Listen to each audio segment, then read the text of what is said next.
1 Coríntios 11. Nada de versículo. É o texto todo, né? Ou quase todo. Guia onde eu parar, meu amado.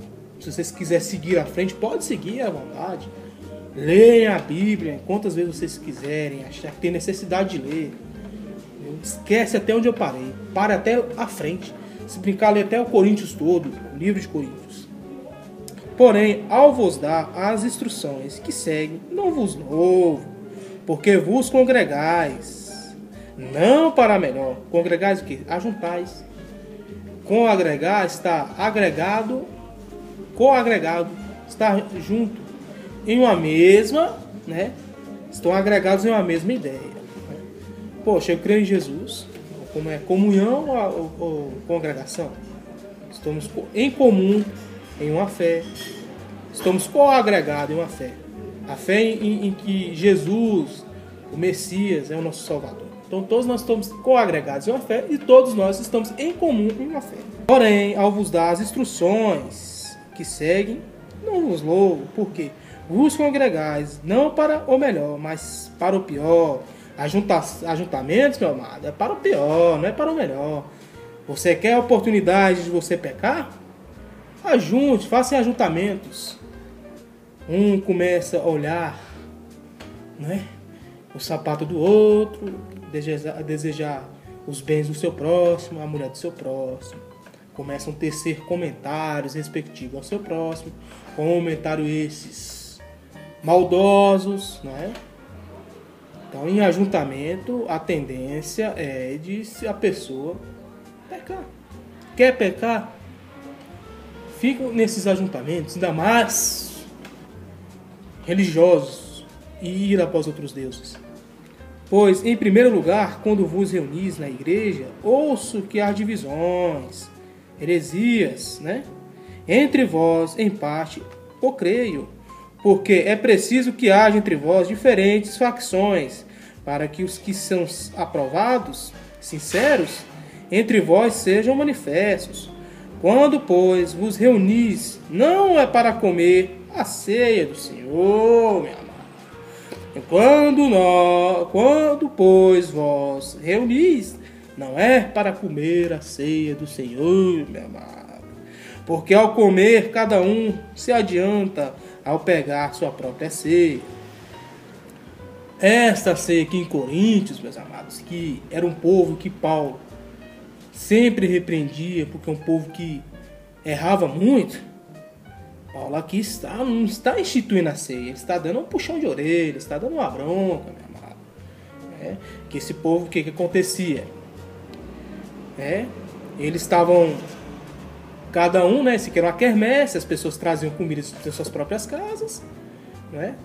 E assim ostentava as suas coisas. Um trazia uma comida melhor, então se eu trouxer uma comida melhor, vou comer a minha comida, que é a melhor, né? O irmão trazia uma coisa mais humilde e aí ficava.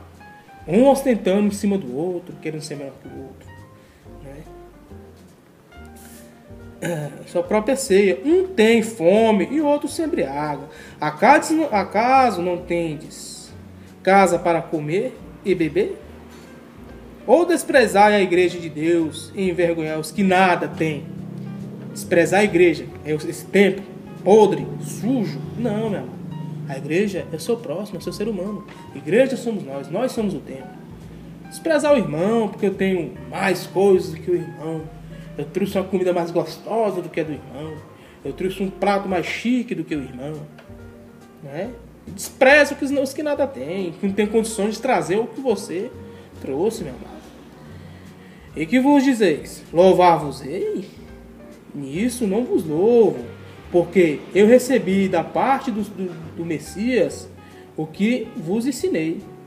Em que o Messias, o Jesus, na noite que foi traído, tomou o pão, depois dado graça, partiu e disse: tomais, comei, este é o meu corpo, que é partido entre vós. É partir, meu amado, é repartir.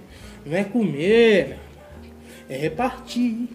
Comer entrou aqui, mas partiu é partido, meu amado. É repartir. nessa situação aí, possa ser que Paulo estava ensinando para que as pessoas repartissem seus alimentos, que repartem a comida com seu irmão. Se você tem comida a mais, você tem, não é? Você tem abundância em comida, reparte com seu irmão que nada tem. Sacia a fome do seu irmão. Mas aqui, espiritualmente falando, é que cada nós repartai-vos o Salvador entre todos, o pão vivo, meu amado. Era período do Velho Testamento. Ali era período do Velho, a sombra das coisas futuras. O pão que o Salvador ensinou nós a partir, não é? Hoje é ele, é falar dele para as pessoas, repartir o pão vivo, o Salvador. Que é partido entre vós, em memória de mim, é falar dele para as pessoas, é ir para uma denominação, não é? Comer o pão da padaria, não é? E tomar suco de uva em uma denominação evangélica, participar da ceia mitraica, não? É da ceia mitraica? Não. Esse pão da padaria você come, depois você caga ele. Esse suco de uva que você toma, depois você urina ele. Agora o pão vivo que é o Salvador. O sangue da nova e eterna aliança que é o Novo Testamento. A benevolência do Pai, você vive para sempre. O Messias, o que é o alimento, o pão verdadeiro, fica dentro de vós para sempre, meu irmão. Ele não é expelido pelos seus órgãos escritores, seu aparelho escritor. De mesmo modo, depois de haver cerrado o cálice, dizendo: este é o cálice e a nova aliança e o meu sangue. Fazei isto todas as vezes em que bebedes em memória de mim. Né? Propagai essa ideia da nova aliança, da aliança no Salvador, da graça. Né? Fazer isso em memória dele. Todas as vezes que comerdes este pão e beberdes o cálice, proclamai a morte do Senhor até que ele venha. De maneira que qualquer um que comer este pão ou beber o cálice indignamente o que, meu amado? Se eu falo se eu falo que eu vivo a graça, propago a graça, falo do Novo Testamento para as pessoas e não vivo ele. Estou vivendo o Velho Testamento, fazendo práticas da lei, meu amado. Fazendo práticas da lei de Moisés. E as 700 preceitos, hein? Que era para aquele povo. Não estou partindo indignamente isso? Se eu falo do Salvador, dos mandamentos do Salvador, que amai uns aos outros como eu os amei, falo em repartir o pão e não reparto, estou repartindo indignamente, estou sendo hipócrita, falando e não cumprindo, né? Será culpado do corpo e do sangue do Senhor. Ou eu, né, me alimentei do pão vivo que é o Salvador e não falo para as pessoas. Eu bebi o sangue da nova eterna aliança do que é o Novo Testamento e não falo para as pessoas. Guardo para mim e retenho para mim. Portanto, examine cada um de si. Então, coma do pão e beba do cálice. Porque comer e beber indignamente, sem discernir o corpo do Messias, comer e beber, come e bebe para o seu próprio juízo. Né? Aqueles que não se examinam e ver que estão realmente seguindo o Salvador e o seu mandamento, come para a sua própria condenação. Se, pois, examinarmos a nós mesmos, e não seríamos julgados. Mas quando julgados, somos corrigidos pelo Messias, para que não sejamos condenados como um mundo.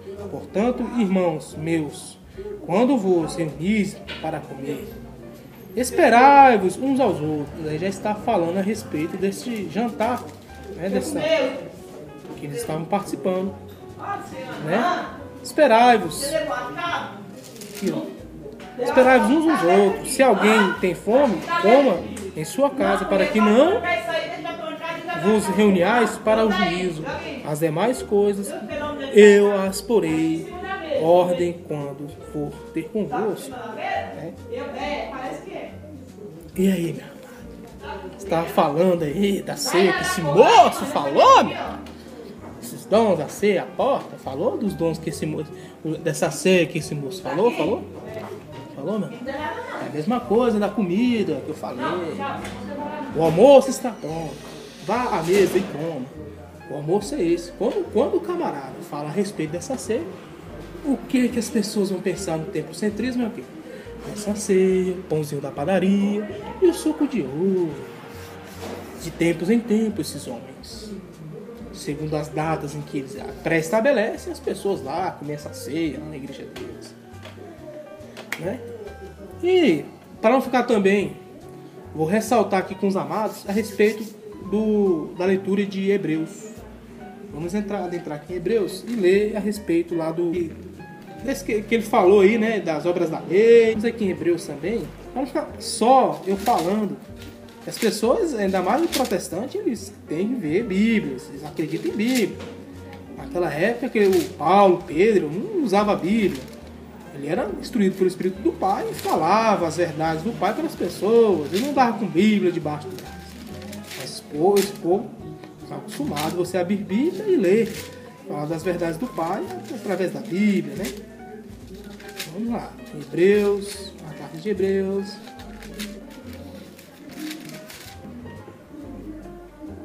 Vamos lá, meu amado. Isso que a lei tem sombra dos bens vindouros e não a representação exata das coisas. Nunca poderão, pelos mesmos sacrifícios que continuamente se oferecem a cada ano, tornar perfeito o que se aproxima. De outra maneira, cessariam de ser ou de oferecer, pois, uma vez purificado, os quais tributam tal culto, já como teriam qualquer consequência do pecado. Porém, nesses sacrifícios, a cada ano, fazer recordações do pecado, porque sangue de touros e bodes não pode tirar pecados. Por isso, entrando no mundo, diz, sacrifícios e ofertas não quisesse, mas me prestastes um corpo, em holocaustos e expiações pelo pecado, não me comprazeis. Então, diz, eis, venho, ó Deus, para fazer tua vontade. Está escrito no meu livro, como já disse, sacrifícios e ofertas, holocaustos e expiações pelo pecado não quiseste, deles não te agradastes. Coisas que oferecem segundo a lei, né? Segundo a lei, que esse homem está aí. Logo disse, aqui veio, fazer tua vontade. Tira o primeiro para estabelecer o segundo. Nessa vontade, fomos sacrificados mediante a oferta do corpo de Jesus, feita de uma vez por todas. Na verdade, todos os sacerdotes, dia após dia, ministrando e oferecendo muitas vezes os mesmos sacrifícios, que nunca pode tirar os pecados. Havendo Cristo oferecido um único sacrifício, pecado assentado para sempre à destra de Deus, esperando daí diante que os seus inimigos sejam postos por escabelos dos seus pés, porque a um só oferta aperfeiçoou para todo sempre. São santificados também o Espírito Santo, porque depois tenha dito o louvor